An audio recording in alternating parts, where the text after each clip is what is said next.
storm show. Ay, it's a storm show. The geriatric wives reunion, aka the basketball wives reunion, aka the ladies that are only famous because of what came in them or what came out of them, but the thing that came out of them requires somebody to come in them first, okay?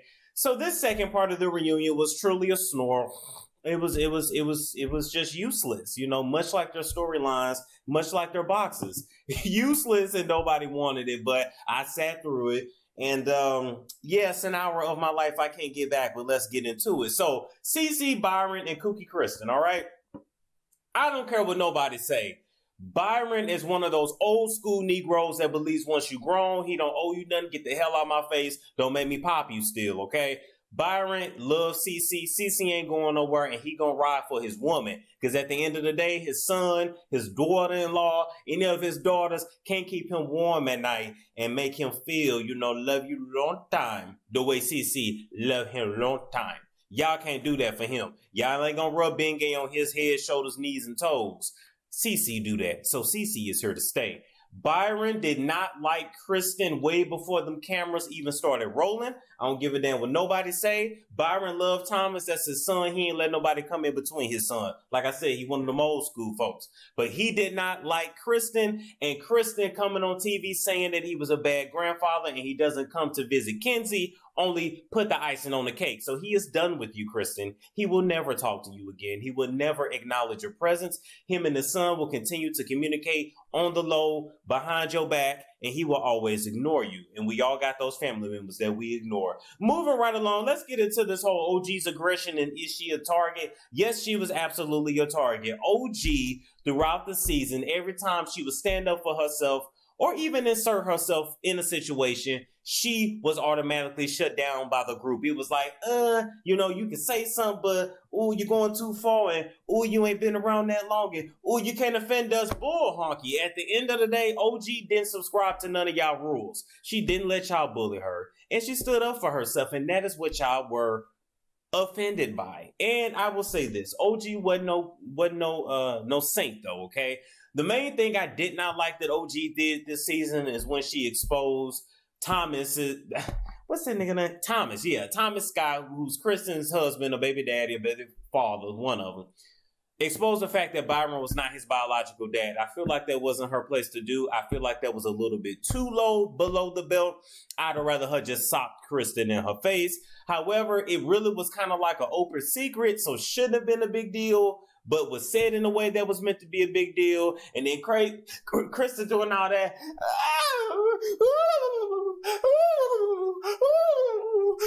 Like, Kristen, stop. You know you was really not trying to fight OG, and Shaunie in Malaysia was holding you back to keep you from getting your ass whipped, okay? You really been held back this whole season to keep from getting your ass whipped. You might want to take that warning, all right? We don't want that pretty face and that pretty nice jaw getting messed up, all right?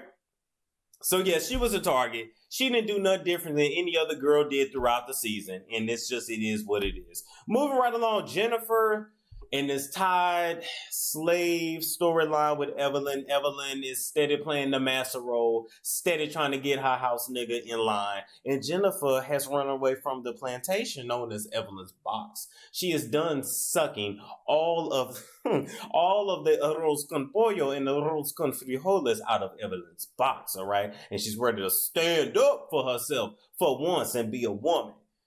I don't know if she's ready to be no black woman, but she ready to be a woman at least, you know. She gonna act like she don't know what food stamps is, you know, but got a fake ponytail. Okay.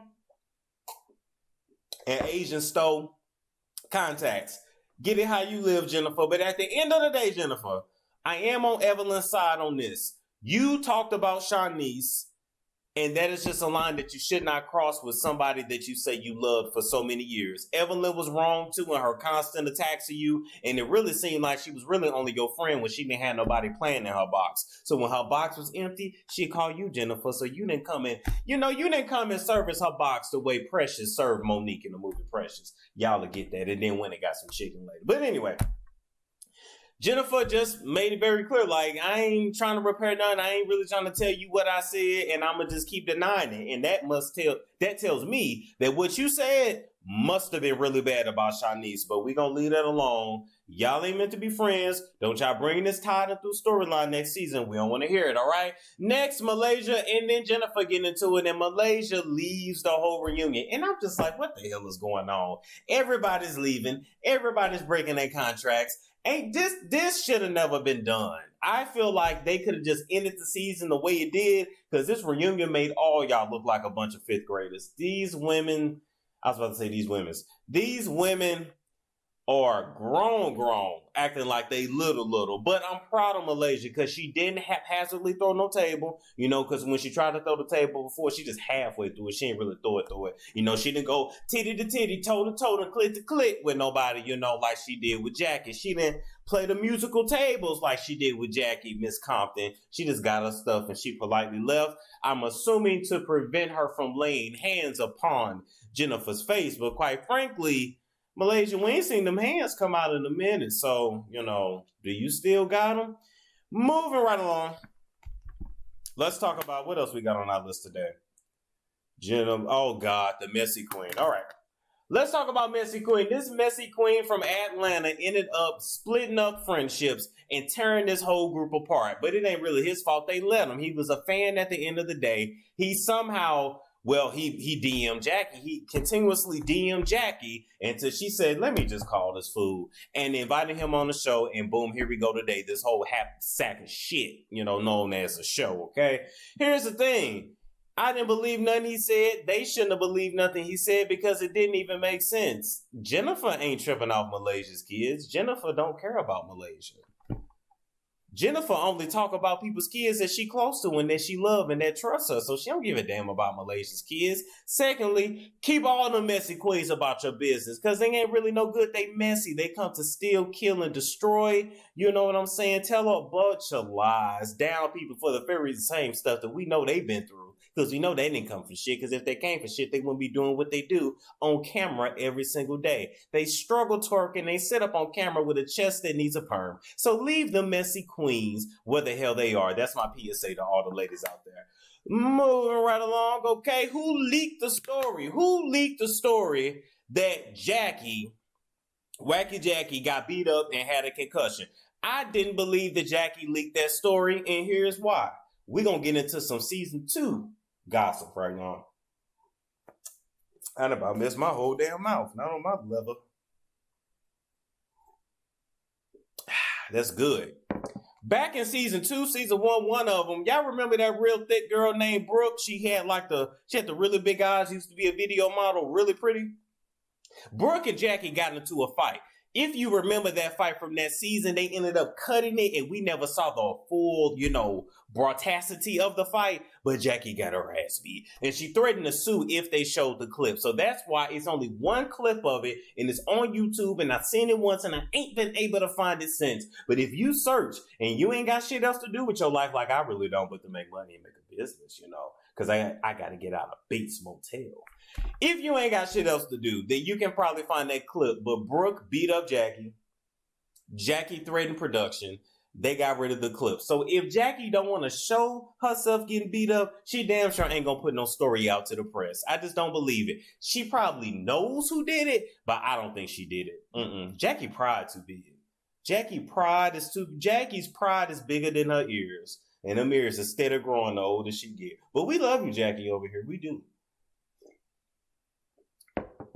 I just, at the end of the day, I just think you made good TV. And you was making sure you got your seat next to Mark, and I ain't mad at you. Lastly, why did OG play the bodyguard when Kristen and CeCe was having their conversation?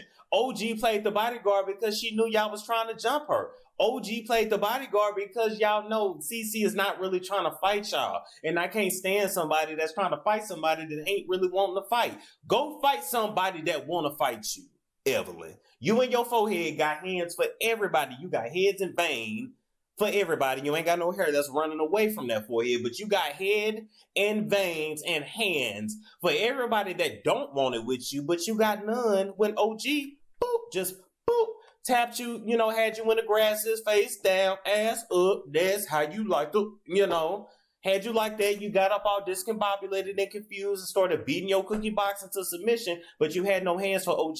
Them hands that you gave to your clitoris, you should have gave to OG, but you knew what was coming when you laid hands on OG. That's why you didn't. You crazy, but you ain't stupid. You really not. Let's talk about Evelyn using the N-word. I don't like it. I'm going to talk about this more on my Gina Rodriguez video, but I just feel like at the end of the day, everything that Black culture comes up with, creates, everything that we put out there, other people still try to make it seem that they better than us when they not. We are all people at the end of the day. But for some reason, Black culture influences everything. We could go in a corner somewhere and don't be bothering nobody, and every other culture go, what they doing over there? What they saying? They act like we ain't shit, but they slowly infiltrate, pick up our sayings, pick up our moves, pick up our culture, go back to theirs, take it, and double, triple, 10x. And shout out to Grant Cardone. They 10x our shit. We got to start 10x in our own shit and maybe not giving out so much of our shit. Maybe that's why we ain't got shit now. We done gave it all away. That's another conversation for another day. I don't like that she used it. I don't like that Fat Joe used it. I don't like that Teriyaki used it. I don't like it. However, ain't nothing we can do. The ship has sailed. The word has been out there too long. White boys said, Latin boys said, white girls said, Latin girls. They all said, they said to each other. I guess they don't mean no harm. They kind of do when they aiming it at us still. Because here's the thing. Everybody's tripping off the spelling, right? N-I-G-G-A. We're told that the bad version is N-I-G-G-E-R, except when the slaves, they were down south, that's where slavery was, it eventually got abolished from up north. It was down south most of the time, okay? So when the Southerners talk, Southerners don't really pronounce the E's and the R's. It's a So when they would talk to their slaves, it was nigga, N-I-G-G-U-H. And if you read a lot of books that are kind of like a biography of people of the slavery times, you will see N-I-G-G-E-R spelled as N-I-G-G-U-H. So in actuality, it's really N-I-G-G-U-H. And when we say N-I-G-G-A, we're still technically saying it the way it was said to us in slavery, but that might be way too deep, and that's another conversation for another day. We're going to wrap up today talking about that lazy-ass colorism talk. They could have kept it. It wasn't no talk. It wasn't even a segment. It was a second. Literally, Shaunie sat in front of Mark, after all these videos. They might have saw my video. I mean, OG saw it. So, maybe Flair and Nostril saw it too. But she sat there, her nose turning up more the more she lied. Like, I just can't believe that OG feels that way. And I'm really sorry. No, you're not. No, you're not. Don't lie. I would rather you just sit there like, I don't give a damn how she feel. And I don't feel like I was colorist towards us, so I don't care. But you trying to save face and you trying to say your check. And Shaunie, you and Mona Satan Scott Young, y'all been pimping these hoes, and you gonna pimp these hoes till there ain't no more out of them to pimp, for goodness sakes. You gonna keep pimping Evelyn till she ain't got no more hair. It's just gonna be all forehead. But do you, girl, do you. At the end of the day, this reunion, part 1, part 2, and now the fate of the show has really centered around OG. So the very same person that they were all into it with really took control. It really shows how smart she is. You know what? I got to give it up to OG. I got to give it up to her.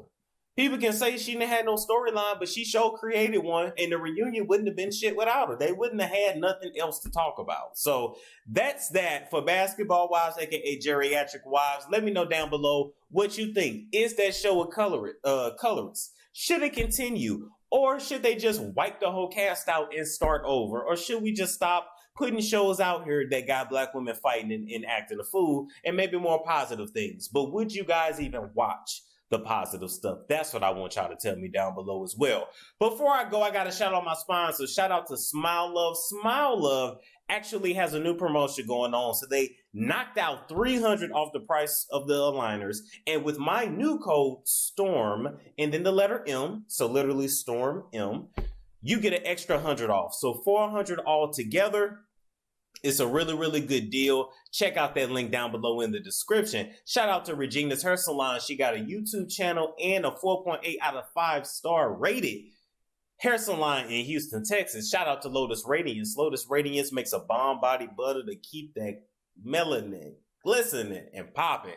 And lastly, how could I forget Bridgett and Blessed Fragrances? Bridgett will have you smelling like you just walked out of Macy's without paying a Macy's price. Like, comment, subscribe, and share if you care for more entertainment news, celebrity prescriptions, and the like. And I will catch you guys later.